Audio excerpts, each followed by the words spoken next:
Halo, perkenalkan nama saya Valentinus Munang Asmorojati dengan NPM 21411115. Di sini saya akan menjelaskan materi tentang pengalaman pelanggan secara online. Oke, untuk materi yang pertama ada perencanaan situs web. Perencanaan situs web adalah tahapan awal dalam pembuatan situs web.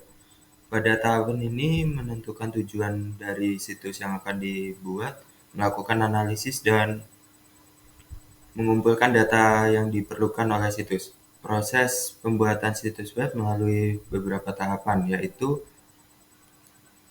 tahapan perencanaan situs web, tahapan desain, tahapan pengembangan, tahap pengujian, dan tahapan peluncuran.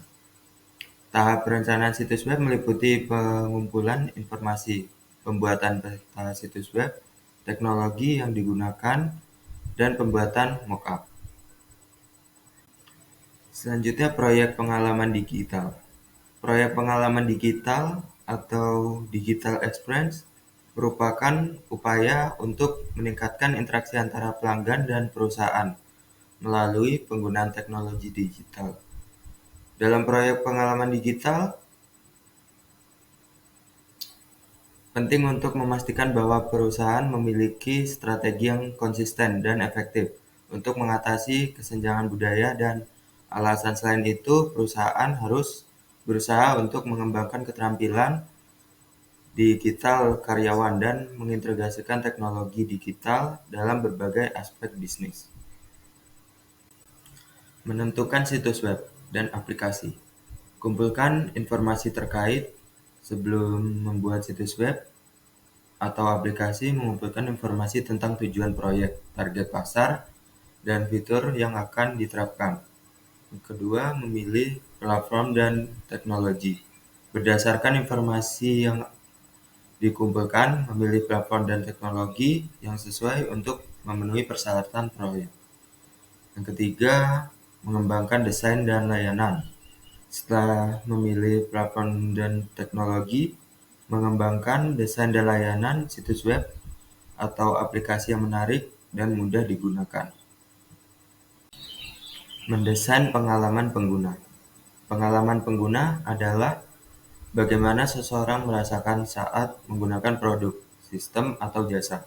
Mendesain pengalaman pengguna yang baik berfokus pada pengguna, merancang produk atau layanan yang dapat mengatasi masalah mereka, serta menciptakan pengalaman yang instruktif, lancar, dan menyenangkan. Pengalaman pengguna yang baik dapat meningkatkan kepuasan pelanggan, loyalitas, dan posisi pasar perusahaan. Mengelola dan menguji konsep. Mengelola konsep mengacu pada proses merancang, mengembangkan, dan menguji konsep untuk memastikan produk atau layanan menyediakan pengalaman yang baik dan menyeluruhkan. Dalam mengelola konsep, penting untuk berfokus pada kebutuhan dan perilaku pengguna, serta berkolaborasi dengan tim yang melibatkan perencanaan, pengembangan, dan pemasaran untuk mencapai tujuan dan fungsi yang diinginkan. Selanjutnya, menguji konsep adalah proses untuk mengevaluasi atau menganalisis respon dari konsumen terhadap sebuah gagasan produk sebelum diperkenalkan ke pasar penguji. Konsep merupakan langkah penting dalam mengembangkan produk atau layanan karena membantu mengidentifikasi masalah, mengoptimalkan desain, dan memastikan bahwa produk menyedia pengalaman yang baik dan menyeluruhkan untuk target pasar. Pemasaran eceran. Pemasaran eceran adalah salah satu cara pemasaran produk, meliputi semua kegiatan yang melibatkan penjualan barang secara langsung ke konsumen akhir. Eceran melibatkan beberapa jenis perdagangan seperti koperasi konsumen, mesin penjaga otomatis, dan pelayanan pembeli. Dalam pemasaran eceran, penting untuk terus berkolaborasi dengan tim yang melibatkan perencanaan, penjualan, dan manajemen operasi untuk mencapai tujuan dan fungsi pemasaran yang diinginkan. Promosi situasi dan membangun lalu lintas. Promosi situasi adalah upaya pemasaran untuk mengenalkan produk suatu brand kepada target konsumen dalam meningkatkan promosi situasi web. Untuk berfokus pada kebutuhan dan perilaku audiens, serta berkolaborasi dengan tim yang melibatkan perencanaan, pengembang, dan pemasaran untuk mencapai tujuan dan fungsi pemasaran yang diinginkan. Membangun lalu lintas dalam pemasaran digital adalah suatu upaya untuk meningkatkan jumlah pengunjung atau audiens yang mengakses dan berinteraksi dengan situs web, platform digital, media sosial, atau konten digital perusahaan.